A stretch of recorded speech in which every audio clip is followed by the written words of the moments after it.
Talking about wanting to see one of your guards, DeAndre Brien, TD, kind of step up in those moments and make plays. And Brien, those last two shots were huge. Was it Huge, good to see? huge. I was just pleased that we got downhill. That was our goal. Obviously, we really struggled shooting the ball.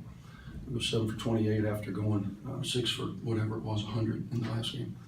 And I thought early in the first half, I didn't think we were taking particularly good shots. In the second half, Mississippi State's good defensively. They're long. They really pack line you and try to keep you out of the lane. They hard hedge those ball screens. And so, we were taking what they were giving us, which I thought were reasonably good looks for an SEC basketball game, and we just can't make them.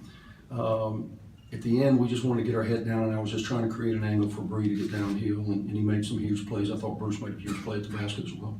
Andy, can you talk about your zone defense? It seemed to bother them. Yeah, the 1-3-1 I think did change the game. We tried it in the first half, and it was effective for us in the first half. They scored one time. They had us overloaded with Tyson Carter and Eric Holman in the corner, and they overloaded us and shot in a three.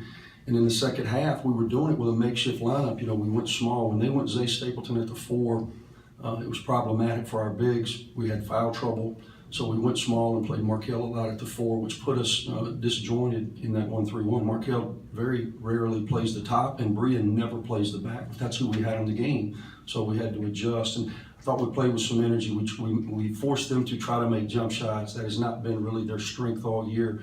Game pressure got involved. We were fortunate we were able to get some stops. Do you remember when you went to that in the second half? What time was it? Yeah, roundabout. Yeah, I want to say they got up maybe, where did they get up in the second half? 11 maybe? 9. I want to say probably from the last 6 and under. It may have been a little longer than that, honestly. We were going make or miss 1-3-1 or 3-2, because when we went man-to-man, they were just downhill driving us and we were fouling. Along those lines, you've talked several times this year about wanting this team to have a sense of urgency, to feel it. It looked like those last 7-8 minutes, they had that. Yeah, and it's hard, man. Anybody that's played the game understands you play with a lot more energy when you make shots. You wish that wasn't the case, but that's the case for the best players in the world. And we're really struggling offensively. So I thought it was a great sign of maturity out of our group to be able to continue to battle and get stops when we're just having empty possession after empty possession because of our inability to make a shot. Very seldom do you win a college basketball game in the SEC when your leading scorer goes 1 for 13, and so that was a huge moment for us to step up and make some plays. At this point with TD, kind of, how does he bounce back from? And I thought his approach early was terrific. He got downhill, missed a dunk, missed a couple of layups. We got him a couple of slips at the rim. He's just got to keep working, keep battling, and next game they may go in. Let's hope so. What did you think of Bruce down the stretch? I mean, he made that shot, but he also had a tip that led to an offensive rebound and grabbed him. I thought he was active. He's got a big body. He's active. Defensively is where we get into problems at times because he seems to be a step slow, and that is a lot of just lack of experience, and he's getting better. When you play in games such as this, electric atmosphere, obviously, it's your in-state rival. I thought that will do wonders for his confidence. What do you think when you finally hit that 3? Pardon? When you hit that 3? Yeah, remember I told you guys I'm not a complete liar. I told you, boys, a really good three-point shooter. They're like, yeah, okay, whatever, Kennedy. That's his second one, I think. I've seen him made a few more, but that was a huge one.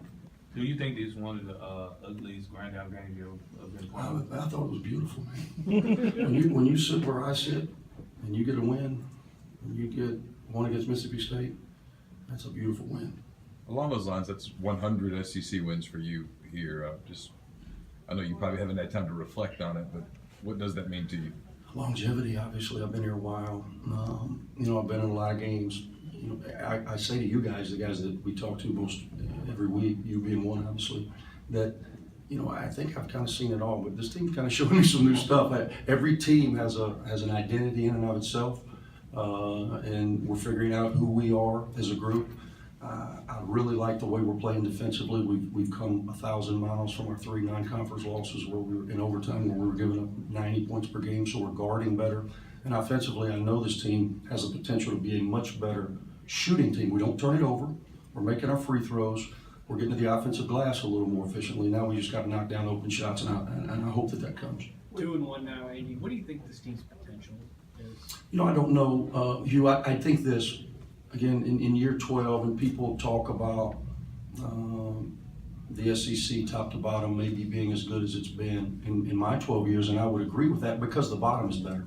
Those teams that played on Wednesday night, which are typically the teams that finished the last 4 places, that's one of them. They're a lot better. Missouri has been playing on Wednesday night. They're a lot better. I think Tennessee was on Wednesday night a couple years ago. They're a lot better.